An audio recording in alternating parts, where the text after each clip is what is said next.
As you can see, I'm working on the midnight delivery and I have trimmed all my blocks. I wanted to show you how I did things and give you a little reminder catch up.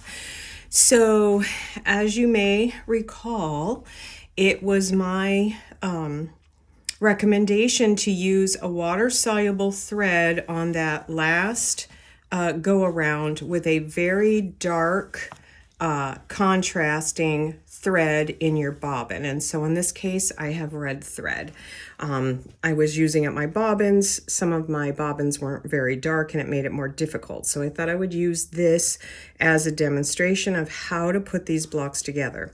So as you can see, one of the things that I did as well is I did trim from the back. So I used this line to show me my 1/2 inch selvage seam allowance, and then I made sure that I put my numbering on my block in the same location. Now this one you can tell top from bottom, but some of the blocks you really can't. So I always put it in the upper left hand side of the block because I'm going to go from left to right when I put them together. So this is block 25. And this is block 26, so I know 25, 26, okay? And that's the way those are gonna go. And aren't they cute? I love the little snowman. Okay, so what I do to get these over to the sewing machine, and maybe you can see this water-soluble thread right here, on this a little better than on some of the blocks. But what you're going to want to do is put your blocks face together, and you're going to make sure you're on the right side of what you want to stitch, and you're going to put your pin right in the corner where that goes through, nice and straight.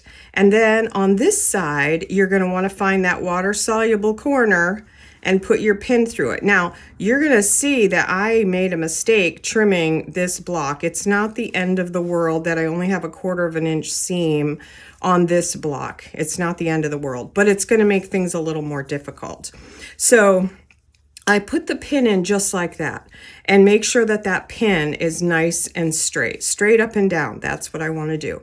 I'm gonna turn it around, and I'm going to catch the other corner in the same way. I'm going to put the pin in there and then straight into this corner. Sometimes the knot in the corner is a little heavy, but that's what you want to do. Now, to make sure it's straight, I'm going to take and push these pins straight into my design board, and I'm just going to feel my fabric and make sure everything is aligned. You really want all of this to be aligned.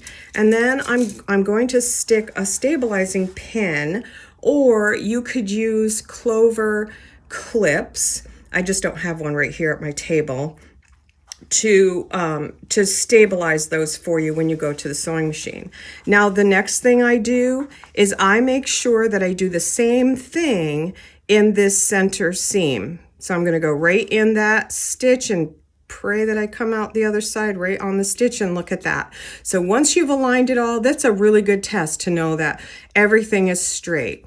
Now I'm going to take it to this machine and I'm going to stitch probably just inside this side of the stitch and on it.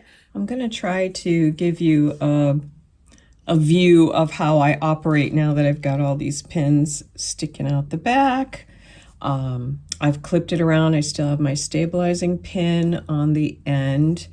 I have put clips all the way around, and I can see that my pins are still able to stand straight up, except for this one right here. So I'm going to have to manage that one a little bit and make sure that those two edges come together. So I do pull the first pin, and I'm hanging on pretty well to it, making sure it's not moving. I'm going to position this under my needle, and I'm going to drop my needle. And I can see this better than you can, but I'm going to drop my needle right where that pin was, and I'm going to double check it. So I'm a little bit off, so I'm just going to bring it up and move it over just a little bit, drop my needle in, and there it is. It's right on the red line. I don't need it to necessarily be at the corner. I just need it to be on the stitching line. So, and you can see these pins are kind of wobbling around. So I'm lowering everything so that the angle is better. And the first thing I'm gonna do is do a reverse. I'm gonna stitch and do a forward couple of stitches and do a reverse and go all the way back, making sure that this pin is standing up nice and straight. Now I do this pretty slowly because I'm not a great sewer. So there you go. I have dropped my needle down in the line and I pulled that first pin and I did a reverse going back and then coming forward. And now I'm gonna pull this second pin and I'm really gonna watch this pin here and make sure that I'm keeping it nice and straight so that the fabric will feed in as it comes. And I'm gonna move my clips as I get to them. And so I'm just to the left, you know, kind of riding that red line. And as you can see, I do go pretty slowly and I'll keep that pin right in right up until the very end when I have to get it out of my way. And it will be nice and accurate for me by doing that. So I'm leaving it right into there. And now I'm gonna go right off the end. And that's how carefully I sew each of my blocks. Now let's take a look at that. Pull my clips and my stabilizing pin, and I'm gonna open this up and look at that. It's really beautiful. I love how all of the details are coming together perfectly. Now, as you can see, I'm gonna have a little bit of trouble making this flat, but I'm still gonna be able to do it. And like I said, I pull anything that is hard and smooth, and I got one of these, and I am just gonna start messing with it, smushing it, I guess is our technical term, and I'll get this all smushed nicely. I usually do it on the table.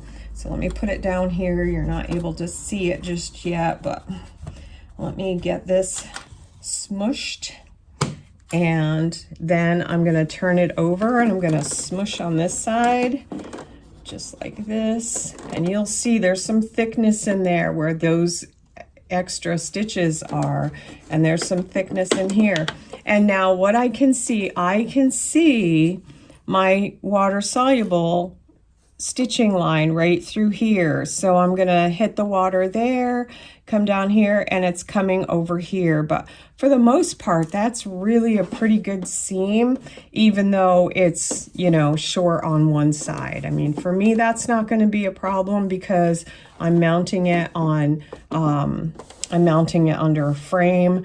I don't think it would be a problem even if you used batting. So that's how I do that. Now, I just want to mention that the shorter your stitching is, the shorter the distance your stitching lines are, the easier it is to get these points perfect. And that's why we're doing 4 patches. So we're putting the short edges together on 2, and then we're putting this together by 2. And then when we put the next block, the shorter edge is going to be here. So we'll put the 4 patch to 4 patch, and then we'll do the next 4 patch to 4 patch, and we'll do that 3 times. We'll have 3 rows. And so all you'll need to do is do 2 all the way across, 2 rows. You'll put the second row to the first set of 4 patches and the third to the second. And that's the longest stitching you'll have to do. And by then, everything will be really, really stable, and you'll be so practiced by the time you get there, you'll have great results. Here are all my 4 patches completed and laid out on the floor. Aren't they just beautiful? So now what I'm going to do is take these back to the sewing machine using my best pinning technique, and I'm going to put each of the 4 patches in each row together. First row 1, then 2, then 3, and the final assembly will be putting the rows together. it's just been so much fun. So I love the digitizing, was just beautiful. I had never done this kind of density in my own stitching. I'd never done that on all the years that I've been doing machine embroidery. I've never done anything that was that dense, and it just was so smooth. And if you watch it, it's mesmerizing because that digitizer is really thinking like an artist. There are several tile scenes that are out there on OESD, and I would highly recommend that you try one. There's some Santa Claus ones that aren't as big as this one.